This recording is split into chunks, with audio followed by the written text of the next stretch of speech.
Bonjour à tous. On est ravis de vous accueillir aujourd'hui pour une nouvelle conférence sur la force de l'entraide avec trois invités. Je vais commencer par Mélissa, que vous connaissez, assistante sociale, par Julien Da Silva, qui est un spécialiste notamment des salariés aidants au sein de Audience, et je ne présente pas évidemment Blandine Langlois.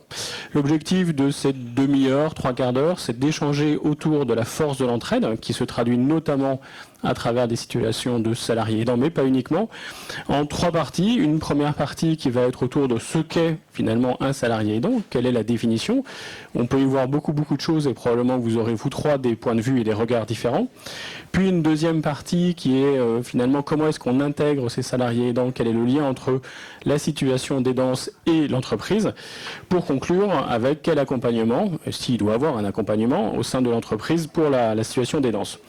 On va débuter sans tarder et j'ai envie de commencer par vous, Julien, justement. Qu'est-ce que c'est un salarié aidant? Quelle est la définition du salarié aidant pour vous? Alors, un salarié aidant, alors je vais vous donner la définition qui est récente, qui a été retranscrite dans la loi de l'adaptation de la société au vieillissement de fin 2015.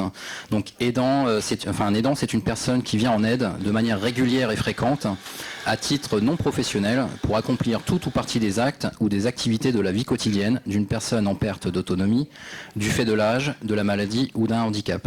Donc en fait, tout simplement, c'est donc une personne qui vient en aide à un proche, qu'elle soit en situation de handicap, ça peut être un enfant en situation de handicap, ça peut être un parent âgé en perte d'autonomie, etc., etc. Et donc ce qui est important de comprendre, c'est pas forcément le cercle familial, ça peut être aussi aidant d'un voisin, d'un ami, et donc on sort en fait dans le cadre légal aujourd'hui, on sort en fait du strict cercle familial.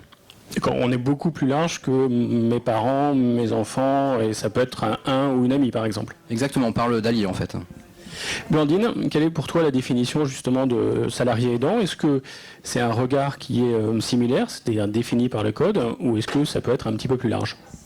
Alors, pour moi, ça correspond effectivement tout à fait à ce qu'on a dit, ce qui est déjà une définition quand même assez large. Et puis après, il y a quand même des limites aussi, puisque c'est vrai que parfois on nous pose la question je suis amené à aider ponctuellement un grand-parent, etc.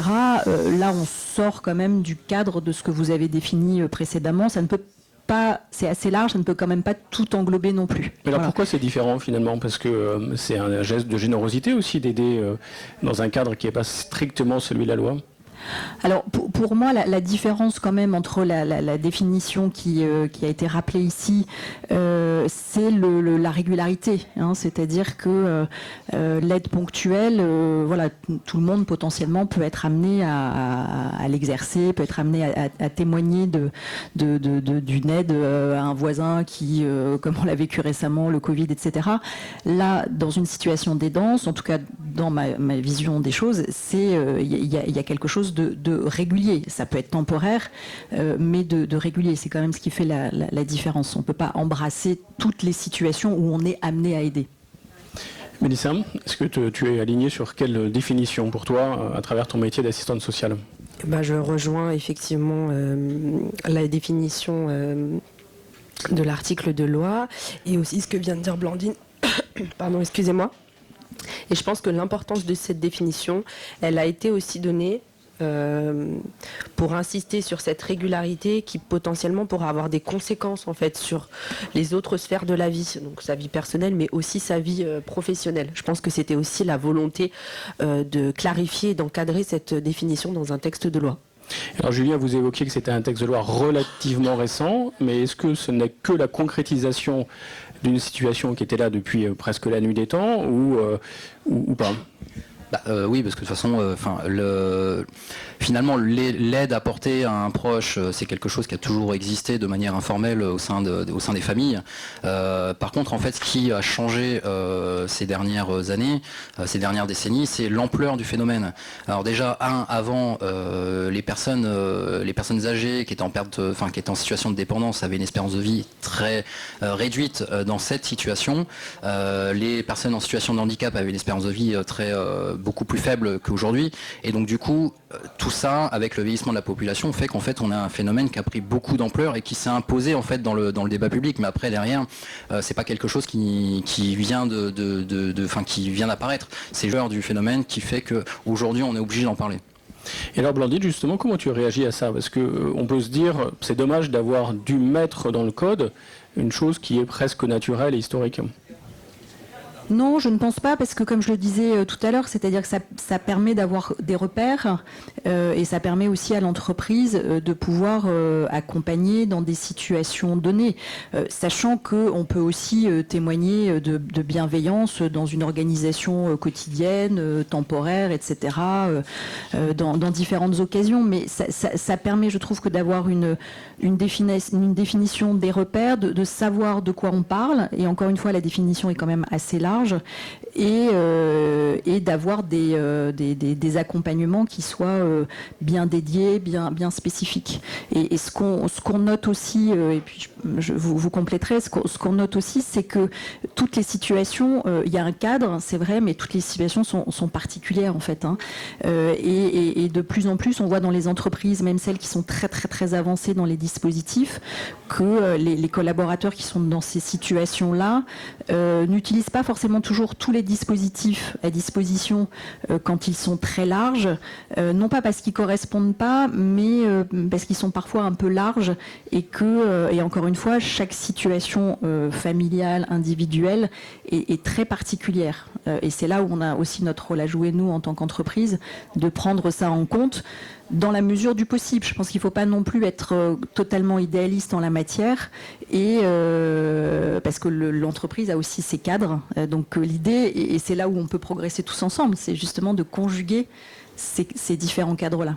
Alors on va revenir évidemment sur l'alliance et la limite entre ce qui relève finalement de la vie personnelle, individuelle et de l'entreprise, ainsi que sur le fait que tu as évoqué des collaborateurs, c'est plutôt des collaboratrices.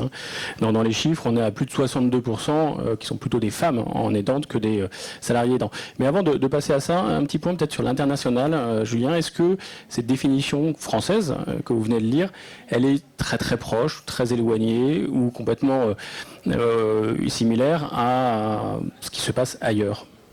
Alors j'ai pas parcouru toutes les définitions dans le monde entier. Par contre, ce que j'ai pu voir, par exemple, je regardais l'Australie qui en fait donnait une définition qui parlait en fait de personnes qui viennent en aide à des personnes avec des situations d'addiction, de troubles psy, etc. Donc en fait, finalement, de ce que j'ai pu lire, j'ai l'impression que globalement, on parle à peu près de la même chose.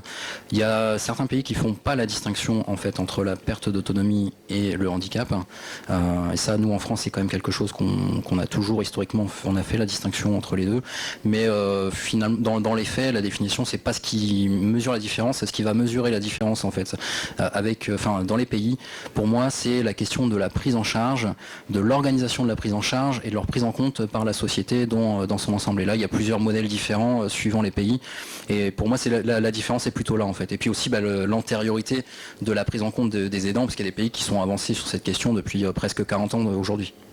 Comme quoi, comme pays, vous avez une... Les pays nordiques, traditionnellement, qui sont en avant-garde en fait sur ce sujet. Par exemple, les car managers ont été créés en Suède en 90. Donc c'est pas quelque chose de récent, et on n'était pas encore sur on va dire les baby boomers n'étaient pas encore dans la situation, n'étaient pas encore en perte d'autonomie en fait pour une partie d'entre eux. Donc du coup, on n'était pas sur le même phénomène qu'aujourd'hui. Il y avait moins de dépendance qu'aujourd'hui, et pourtant ils avaient déjà pris le sujet en avant. D'accord, comme beaucoup de sujets, les pays nordiques sont parfois précurseurs. Alors venons justement, prolongeons la réflexion, Blandine, que tu évoquais il y a 2 minutes, sur la situation des danses, qui est donc une situation personnelle, qu'on vit principalement chez soi. Mais pourquoi il faut en parler dans l'entreprise? Et après Blandine, je passerai la parole à vous deux. Alors, pourquoi il faut en parler en entreprise? Parce que, évidemment, c'est pas sans conséquence, une situation d'aidance, c'est pas sans conséquence sur la charge mentale, sur la charge en termes de temps, sur j'arrive au bureau, peut-être pas forcément tout à fait dans une même, j'allais dire, situation, si j'ai dû aider quelqu'un avant de partir ou si je dois partir plus tôt parce que voilà. Donc forcément, ça a des conséquences en fait sur un quotidien et donc on ne peut pas l'ignorer ou alors on l'ignore, mais ça veut dire qu'on exclut aussi j'ai plus les chiffres en tête, mais enfin en tout cas pas mal de personnes qui sont dans ce genre de situation.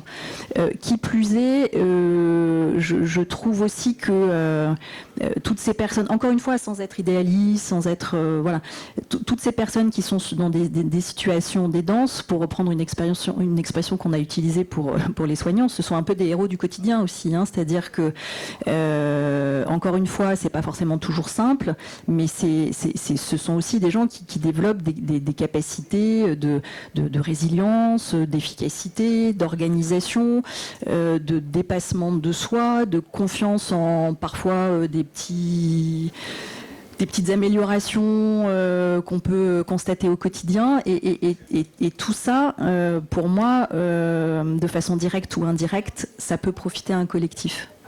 Alors on reviendra évidemment dans un instant sur la transformation finalement des compétences de salariés aidants en compétences professionnelles. Julien, Mélissa, sur la limite finalement, pourquoi est-ce qu'on en parle en entreprise ? Ouais, alors déjà, moi je mets un bémol quand même. Pour moi, le fait d'en parler ou pas, déjà c'est le choix. Ça relève du choix du salarié. Il y a un préalable en fait important pour moi, c'est que le salarié se sente en fait dans un cadre bienveillant, avec une capacité d'écoute de la part de l'organisation dans laquelle il évolue. S'il n'y a pas déjà ce préalable, le salarié n'aura pas l'envie de partager cette situation avec ses collègues ou avec sa RH. Et donc ça, pour moi, c'est vraiment le plus important. Si on regarde les chiffres, il y a moins d'un salarié sur 4 aujourd'hui qui a fait ce choix d'en parler au sein de son collectif de travail. Donc c'est quand même assez révélateur. Et j'ai un autre chiffre aussi. Donc c'est une étude qui a été faite sur les salariés aidants par l'OCIRP cette année, qui montrait que 42% des aidants ne souhaitent pas en informer leur employeur, soit parce qu'il n'y a pas cette écoute en fait, ou en tout cas ils estiment qu'il n'y a pas cette écoute au sein de leur collectif de travail, soit aussi parce qu'ils pensent que c'est du ressort en fait du privé, que ce n'est pas du ressort de l'entreprise. Donc ça c'est quelque chose quand même qui est important pour moi, mais le fait d'en parler quand même, c'est quand même quelque chose qui peut être important pour le salarié, puisque du coup ça lui permet aussi de se libérer d'un poids, ça peut aussi permettre de désamorcer des situations qui peuvent être conflictuelles, ou en tout cas qui pourraient être conflictuelles avec les collègues, avec son équipe, parce que c'est vrai que quand vous avez un salarié qui vit des situations très stressantes, qui peut être sujet à des énervements, qui peut en fait s'absenter toutes les demi-heures pour passer un coup de téléphone, etc. Et si les collègues en fait ne sont pas au courant du pourquoi, ça peut créer des tensions dans une équipe. Et donc en fait moi je suis un peu me dire vaut mieux prévenir que guérir, et donc en parler autour de soi, mais encore une fois c'est au salarié lui-même de savoir, de décider s'il a envie de le faire ou pas. Alissa ? Moi je dirais que la situation d'aidant, c'est une situation qui relève du privé, du personnel, voire même de l'intime dans certaines situations. Mais comme on le sait, il y a des vases communicants entre vie personnelle et vie professionnelle. Donc étant donné qu'il peut y avoir effectivement des conséquences et des répercussions sur la vie professionnelle, c'est pour moi un plus de pouvoir en parler. Mais je rejoins Julien sur le fait qu'avant de poser la question pourquoi en parler, on peut poser la question de comment inviter les salariés aidants à parler de leur situation. Et alors justement, excellente question, comment ? Premièrement, effectivement, installer un climat, une atmosphère de bienveillance.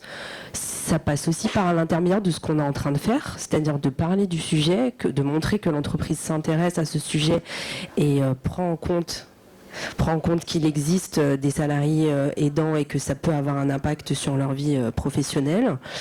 Une fois que ce climat est installé, je pense que ça permet de désamorcer un peu le sujet et ça permet de libérer la parole. L'intérêt aussi d'en parler, c'est que ça peut créer une espèce de circulation aussi de paroles, d'échanges entre d'autres collègues qui peuvent vivre la même chose que vous. Et du coup, ça crée ce que j'appelle un cercle vertueux. Et ça peut aussi permettre d'enclencher soit des accompagnements, soit de pouvoir aller chercher les infos dont on a besoin auprès du bon interlocuteur. Et alors, Blandine, jusqu'à où il faut aller justement à inciter ou pas les salariés aidants à se déclarer ou en tout cas à faire part de leur situation par rapport à ce que disaient et Julien et Mélissa sur à la fois l'intérêt pour l'entreprise de connaître ces situations-là, mais aussi et peut-être surtout l'intérêt pour le salarié de la faire connaître? Alors, encore une fois, je pense que la limite, c'est les personnes elles-mêmes. C'est-à-dire que je pense qu'il faut veiller à ne pas non plus être intrusif, en fait. C'est-à-dire qu'il y a des espaces, il y a un espace privé, il y a un espace public, personnel, professionnel. Donc, je pense que le plus important, et ça a été dit, donc je vais un peu paraphraser, le plus important, c'est de faire savoir, de véhiculer l'idée que l'entreprise peut être ouverte à ce genre de discussion, mais ça reste encore, pour moi, ça reste encore des démarches personnelles. C'est-à-dire que je pense qu'on outrepasserait aussi notre rôle en allant au-delà de ce que les gens veulent nous dire. Est-ce que c'est pas finalement un rôle de prévention aussi de l'entreprise? Quand on regarde les études, les salariés aidants font part d'une charge mentale, du stress, d'une difficulté justement, tout ça. Est-ce que c'est pas notre rôle à nous, entreprises, de prévenir ces situations-là en parlant un peu plus et en étant peut-être un peu plus proactif? En parlant de façon collective, en mettant en place un certain nombre de dispositifs, et on y travaille actuellement dans le groupe Les Écoles Parisiens, oui, mais je nous vois mal... Je vais caricaturer, mais je nous vois mal faire un recensement, je nous vois mal faire des enquêtes qui... je pense qu'il faut respecter ce que tu disais, en fait, ce qui est du rôle de l'intime, etc. Simplement, faire savoir qu'il y a des choses qui existent, il y a des oreilles pour entendre, il y a des intermédiaires comme Mélissa ou comme l'infirmière, et que quand ça ira jusqu'à un représentant ou une représentante de l'employeur, ça pourra être pris en compte. Voilà, encore une fois, dans le cadre, dans ce qu'on peut faire, dans nos limites, etc. Je pense que c'est ça. Tout est une question d'équilibre. C'est un terme qu'on a utilisé dans d'autres circonstances, mais c'est ça l'idée. Pour moi, c'est ça. Et c'est ça qui fait que... je pense qu'il ne faut pas non plus que les gens se sentent obligés d'eux. Voilà. Et alors Pardon. En fait, il ne faut pas qu'il y ait une injonction aux salariés de déclarer leur situation. Ils le font s'ils le veulent ou pas. Mais par contre, ce que vous disiez, c'est créer le cadre, un cadre en fait où la personne peut en fait s'exprimer. C'est le plus important. Je veux juste rebondir. Les limites, effectivement, sont propres à chacun. L'entreprise, elle offre aussi des espaces où les limites, elles peuvent s'agrandir, comme le cabinet médical, comme le service social. Donc je pense aussi que c'est intéressant de se dire ça, c'est qu'il y a l'entreprise, mais il y a aussi au sein de l'entreprise des espaces où les limites, elles peuvent être un peu plus grandes. Et je pense que c'est essentiel de quand même poser un certain nombre de limites auprès du collectif de travail, donc de proximité directe, de ses collègues et des managers. Après, ça reste le choix de chacun. Mais je pense que même si on parle de sa situation d'aidant, c'est très important aussi de préserver certains éléments, certaines informations qui relèvent du très intime. Comme quoi, par exemple, si tu illustres ça, sans évidemment te dévoiler de secrets professionnels, mais qu'est-ce qu'il faudrait, selon toi, garder chez soi et amener au bureau? Encore une fois, c'est pas selon moi, parce que les limites, elles sont propres à chacun. Mais moi, je conseille effectivement d'essayer de trouver des espaces où on peut peut-être en dire un peu plus, des choses qui sont très empreintes, avec beaucoup d'émotions, qui sont très difficiles à gérer. Je ne pense pas que ce soit forcément une bonne idée de le partager avec ses collègues et avec son manager. Je pense qu'il y a des espaces qui pourraient apporter plus de solutions et qui pourraient être plus soutenantes, par exemple, par rapport à ça. Et alors, Blandine, comment est-ce que, si on ne le partage pas avec son manager, on arrive à lui faire comprendre que il y a peut-être des difficultés d'horaire, il y a peut-être des difficultés relationnelles liées à des situations personnelles, ou au contraire, on y viendra dans 2 secondes, des atouts développés dans ces situations d'aidance à mettre en place dans l'entreprise? Alors, encore une fois, il peut y avoir différentes étapes, c'est-à-dire que sans forcément expliquer tout ce qui se passe à la maison, etc.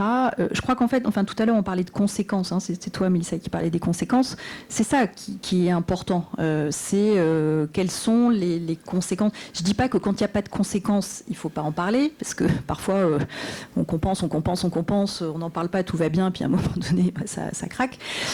Mais dès l'instant où on sent qu'il peut y avoir potentiellement des conséquences, ça vaut le coup, me semble-t-il, encore une fois, sans que ce soit de l'intrusion, etc., de donner quelques clés de lecture au manager. Ça, on n'est pas obligé de tout révéler, etc., mais dire, ne serait-ce que la petite phrase qui va bien, de dire, écoute, en ce moment, c'est un peu compliqué pour moi, etc. Après, est-ce que je veux aller au-delà, expliquer, ou est-ce que ça passera par un tiers pour aller plus loin, parce que le manager, c'est un humain comme un autre. S'il n'a pas l'info, il ne sait pas. Enfin, il peut estimer que c'est plutôt de l'ordre de la démotivation, que c'est je vais à la piscine, je dis n'importe quoi, à la piscine le soir, etc. On n'aura pas la même attention, la même écoute si on sait que il y a une situation particulière. Mais encore une fois, il faut être dans un cadre où on est prêt à l'entendre aussi. Mais on n'est pas obligé de tout dire tout d'un coup, ça peut être par étapes, mais donner quelques clés de lecture, en général, ça facilite quand même. Julien, est-ce que vous partagez aussi cette analyse-là, de donner des éléments avec une limite que chacun se pose ?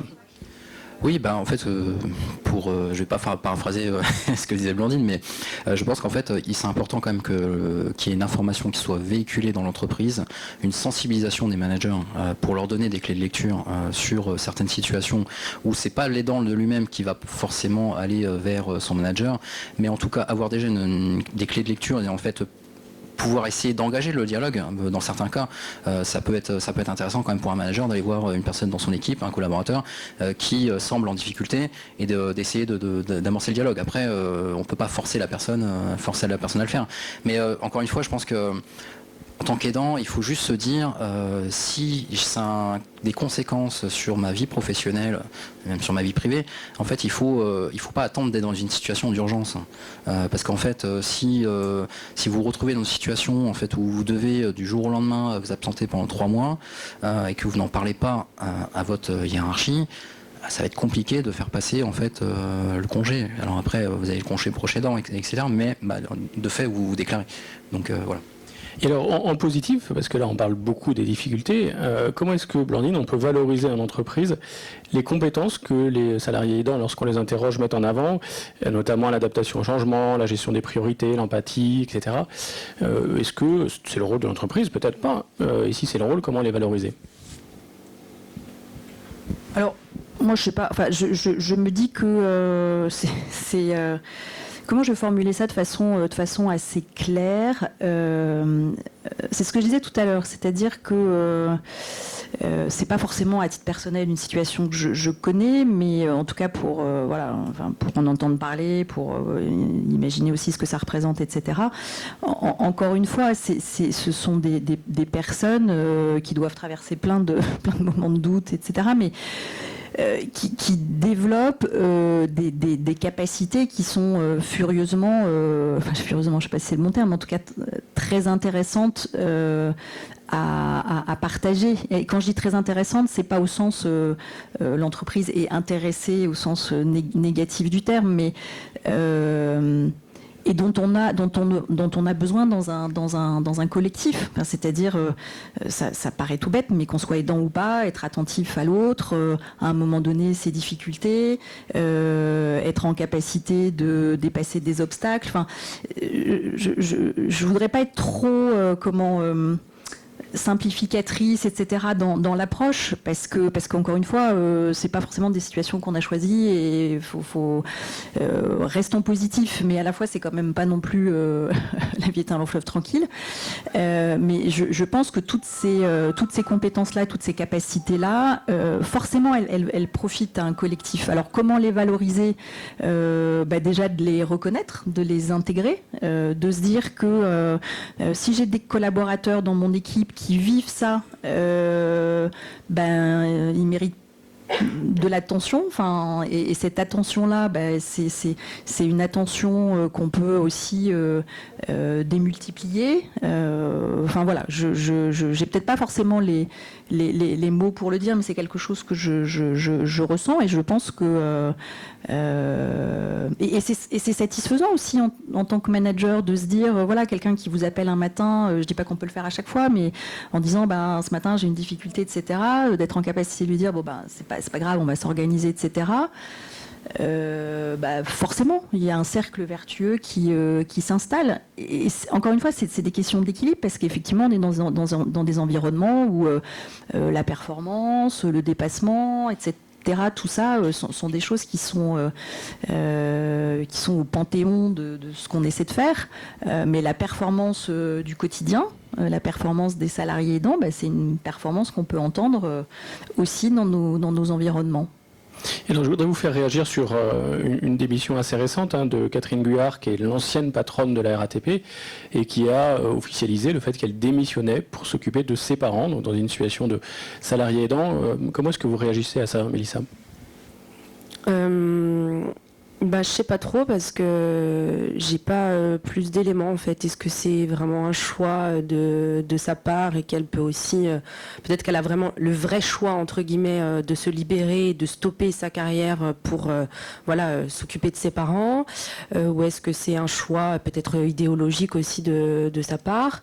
Donc j'ai pas vraiment d'avis, même si sur le papier comme ça on peut se dire que voilà, ça reste une belle image, c'est une belle preuve quand même de solidarité et de don de soi, mais peut-être qu'elle a le privilège de pouvoir le faire aussi, ce qui n'est pas forcément le cas de tout le monde. Julien, est-ce que vous pensez que ce type d'exemple, en tout cas ce type d'éléments rendus publics, peut aider des salariés à se déclarer en se disant voilà, cette personne-là qui est médiatique, elle a le poste qu'elle a, etc., on ne connaît rien de sa vie privée, elle l'a dit publiquement.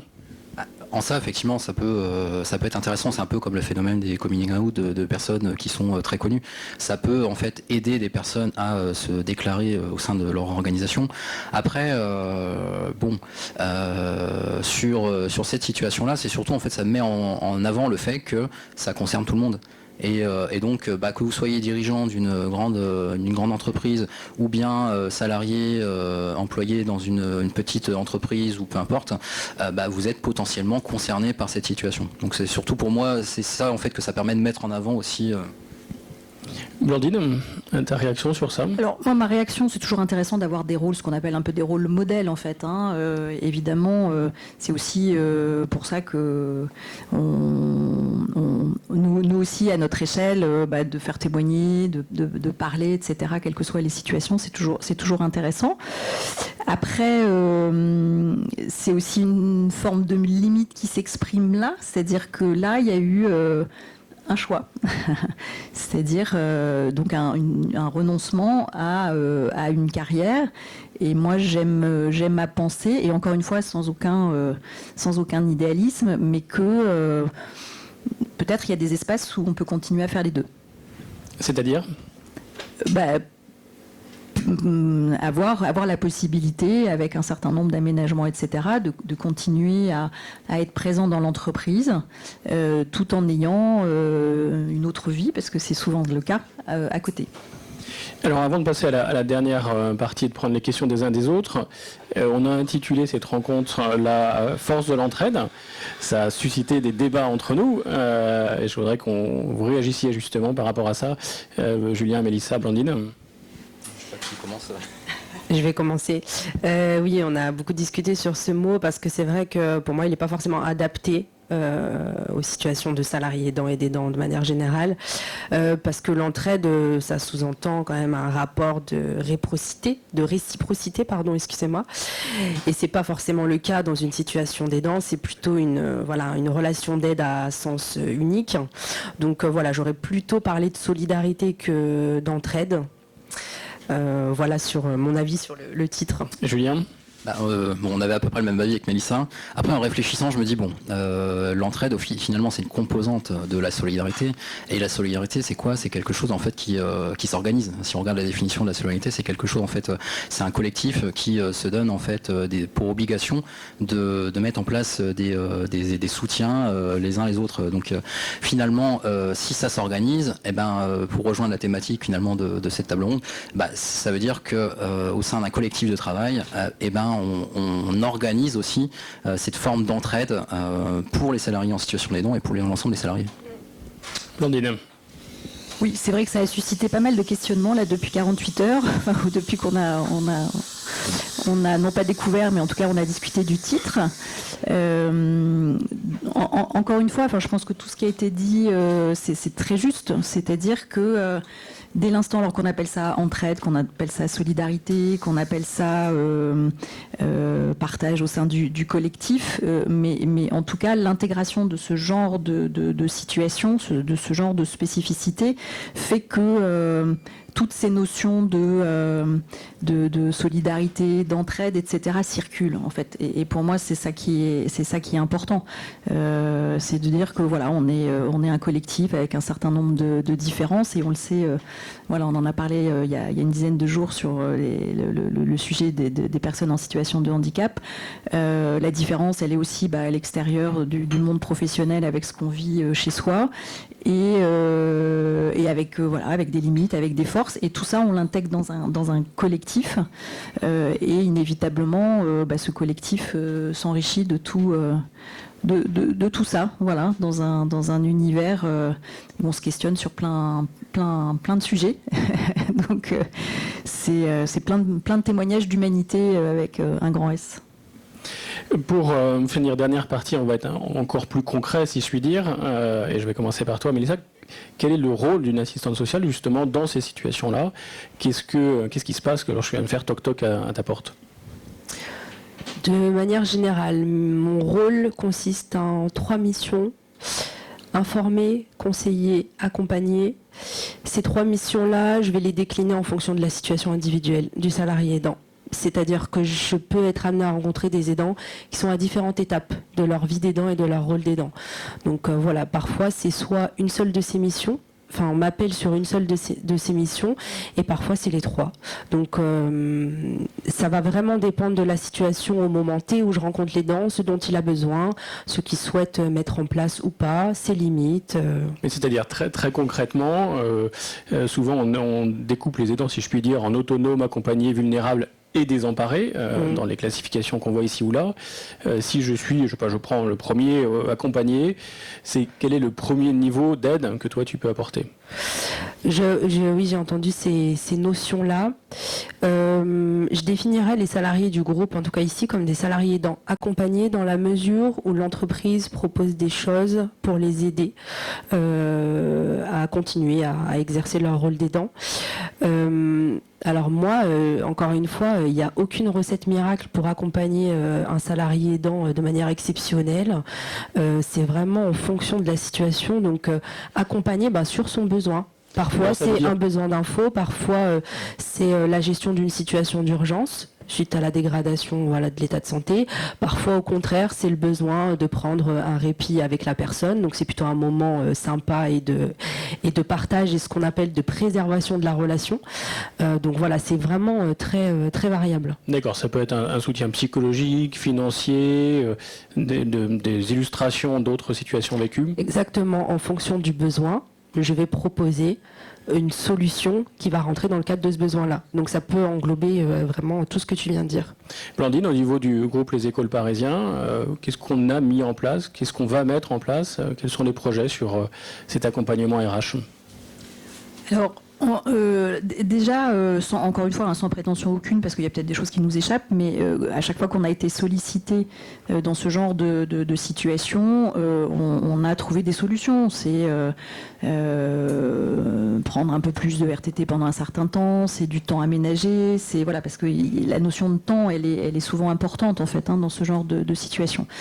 On travaille avec Carole, c'est elle qui a qui chapeaute fois de ça, sur la perspective d'un projet, d'un accord d'entreprise. On a mis en place aussi dans nos accords de télétravail un jour, on rejoint le temps, un jour supplémentaire de télétravail pour les personnes qui sont en situation de dédance. Et puis on travaille de façon très étroite avec les services sociaux, que ce soit assistantes sociales et infirmières. Donc on n'a pas, pour l'instant, après tout ça, si on aboutit à un accord, on aura peut-être quelque chose de plus cadré. Mais encore une fois, ça rejoint ce que je disais au début, c'est-à-dire que on essaie au maximum, quand on est sollicité, de coller aux besoins. Et en tout cas, quand on a été sollicité, c'est quand même souvent des sollicitations d'aménagement de temps, voilà, entre autres. Mais ça, c'est un critère important. Il y a également une chose que tu n'as pas encore soulignée, qui est tu es présidente du prix des entreprises salariés aidants, notamment pilotée par Audience. Pourquoi avoir accepté ça et qu'est-ce que tu en retires ? Alors, le sujet est un sujet qui me touche. Encore une fois, je voudrais pas être larmoyante, mais en tout cas, c'est un sujet sociétal, une réalité, et on ne peut pas y échapper. Donc j'ai accepté avec grand plaisir. Je me nourris aussi, parce qu'aujourd'hui on n'a pas encore d'accord dans le groupe, je me nourris aussi de tous les de tous les primés ou non primés qui ont mis en place plein de choses, notamment dans les grands groupes, mais il y a aussi plein de petites entreprises qui mettent en place des choses. Et je voulais souligner, parce que ça rebondit en fait sur ce que tu disais, Mélissa, la société, alors je tairai son nom, mais c'est public maintenant, mais la société qui a été primée cette année a quelque chose qui m'a beaucoup intéressée, a mis en place un réseau, en fait, un réseau, une communauté d'aidants. Et donc c'est vrai qu'on a partagé ça avec Carole. Ce qui ne dispense pas de l'entreprise de son rôle, mais l'idée de partager, de se dire qu'on n'est pas seul au monde, en fait, dans cette situation, de peut-être partager des bonnes adresses, etc. Donc ça, c'est quelque chose qui est nourrissant, en fait, de voir. Et en fait, ce que je note aussi au fur et à mesure des années de présidence de ce jury, c'est que les entreprises vont de plus en plus loin dans les dispositifs et aussi dans la sensibilisation des managers, etc., voire même dans la société qui a été primée cette année, y compris dans les processus d'intégration, en fait. C'est-à-dire C'est-à-dire que la société mère, pour ne pas la citer, a mis en place en fait des formations de sensibilisation à l'attention en fait des gens qui rejoignent le groupe sur le sujet de l'aidance, sur le sujet du handicap, etc. Dès l'intégration, voilà. Comme une valeur d'entreprise. Comme une valeur d'entreprise, oui. Une valeur qu'on pourrait partager au groupe Les Écoles Parisiens ? Pourquoi pas, on n'a pas statué, mais en tout cas ça fait partie des choses qui étaient un peu nouvelles cette année. Alors Julien, je voudrais vous faire réagir sur 8400 personnes. 8400 personnes, c'est le nombre de personnes en France qui ont demandé le congé de proche aidant, qui est un chiffre qui est relativement faible. Comment est-ce que vous le regardez ? En fait, il y a deux aspects. Il y a déjà le manque d'information des aidants, donc des salariés aidants sur le congé proche aidant en lui-même et en fait sur les dispositifs qui existent pour les aidants. De toute façon, toutes les études le montrent. Il y a un manque d'information criant en France parce que il y a énormément de dispositifs en place. Et puis aussi, il y a la réalité financière. Le niveau d'indemnisation du congé proche aidant est assez faible. Je crois qu'on est à 58 euros. 58 euros, oui. Ouais, c'est ça, 58 euros par jour. C'est pour un salarié qui est au-dessus du SMIC, il y a une perte de salaire qui est importante. Et donc forcément, c'est une situation, c'est un congé qu'on prendra vraiment qu'en dernier recours si on n'a pas d'autre choix que de le faire. On arrive à la fin, donc juste avant de prendre les questions, j'avais une ou deux dernières pour vous trois. Si vous aviez une baguette magique, qu'est-ce que vous changeriez aujourd'hui dans les situations d'entreprise, de collectivité, pour continuer à améliorer justement ce pourquoi on est là aujourd'hui, c'est-à-dire la situation des salariés aidants au cœur de l'entreprise ? Blandine.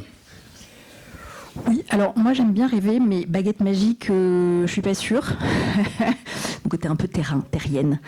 Donc je ne sais pas s'il y a des choses miraculeuses. Et finalement, je me dis que c'est pas plus mal qu'on ne croit pas au miracle. Alors après, il y en a parfois, je ne vais pas évoquer Bernadette Soubirous, mais donc je ne suis pas Bernadette Soubirous, voilà, nous ne le sommes pas, mais malgré tout, avec nos moyens, dans nos dimensions, on peut faire déjà pas mal de choses, je pense, voilà, et déjà pas mal faire bouger les lignes. Mélissa ? Moi, ce que je dirais, c'est que l'enjeu aujourd'hui, parce qu'on parle beaucoup de ce sujet, il existe des dispositifs de droit commun, donc des dispositifs externes, donc c'est une situation qui est reconnue par les pouvoirs publics, on en parle de plus en plus en entreprise.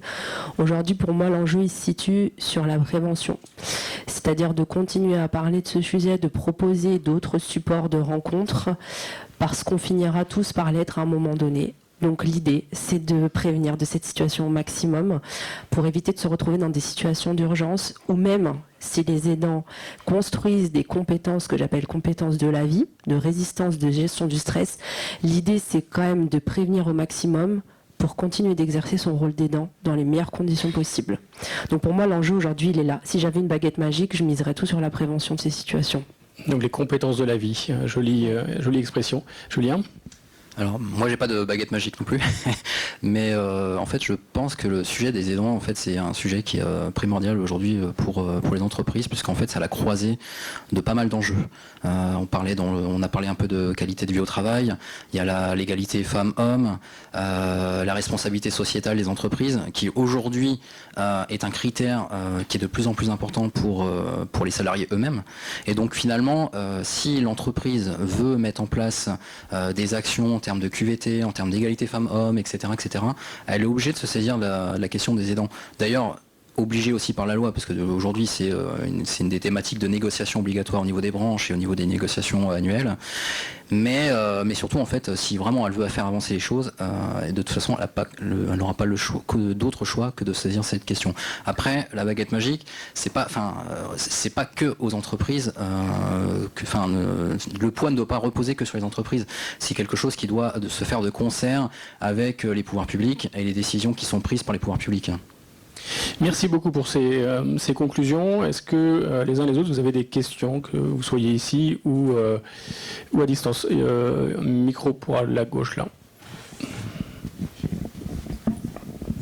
Bonjour et merci d'abord de ce débat. Je suis là un peu pas par hasard parce que, hélas, je suis confronté au problème. Mais je voulais d'abord préciser quelques petites choses et vous donner quelques voix que personnellement j'ai un peu regretté au moment où j'ai dû pousser la porte de Mélissa, et je la remercie. Je trouve que le chemin est assez mal balisé. On ne sait pas à qui s'adresser. On ne veut pas forcément s'adresser effectivement à sa hiérarchie. Au sein de la RH, je ne savais pas trop s'il fallait s'adresser là ou pas. Finalement, j'ai eu l'idée de pousser la porte de Mélissa qui m'a bien aidé. Et puis deuxièmement, je voudrais surtout vous faire bien ressentir qu'on est d'abord aidant sans le savoir. On devient aidant par étape, par événement. Et puis à un moment donné où on est vraiment confronté au mur et là, il faut trouver une solution. Et ça, c'est là que c'est pénible. Merci beaucoup pour le témoignage. Est-ce qu'il y a d'autres questions, témoignages ? Oui. Bonjour, j'ai vécu cette situation il y a une dizaine d'années et je voulais vous dire que c'est une grande leçon de vie. Il n'y avait pas autant de, autant de bienveillance que maintenant. Merci. Est-ce qu'il y a d'autres témoignages ou questions ? Non, sur Teams non plus.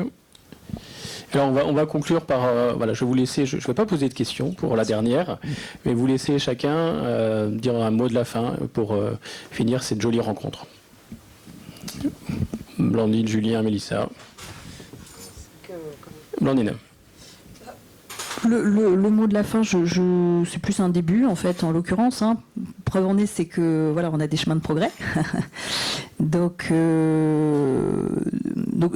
c'était pas franchement une question et merci pour ce témoignage, mais c'est vrai que Voilà, je pense qu'il faut qu'on communique davantage en fait sur le sujet. Ce qui est certain, c'est que côté RH, les portes sont largement ouvertes côté RRH et moi-même si besoin, parce que ça m'est déjà arrivé d'avoir des gens dans mon bureau qui me sollicitent pour ce genre de sujet.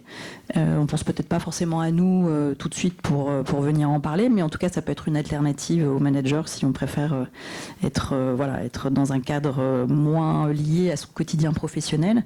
Et puis encore une fois, maintenant vous savez que voilà, il y a Mélissa, il y a aussi avec un autre angle Sophie Vors qui est salariée de l'entreprise, mais voilà, enfin en tout cas RH et services sociaux sont des bons points d'entrée. Merci, Julien. Le mot de la fin, j'ai envie de dire en fait que finalement, les salariés aidants, c'est une force en fait pour l'entreprise. La prise en compte en fait des salariés aidants, un cadre bienveillant, finalement, c'est de meilleures performances pour l'entreprise. C'est aussi, on n'a pas évoqué ce sujet, mais en fait, mine de rien, c'est des coûts cachés en moins pour l'entreprise. Ça, c'est des choses qui ont été des études ont porté là-dessus aux États-Unis, et donc c'est quelque chose en fait finalement. Ça peut être qu'une force pour l'entreprise de se saisir de la question des salariés aidants. Et donc ça commence par de l'information et de la sensibilisation comme aujourd'hui. Merci.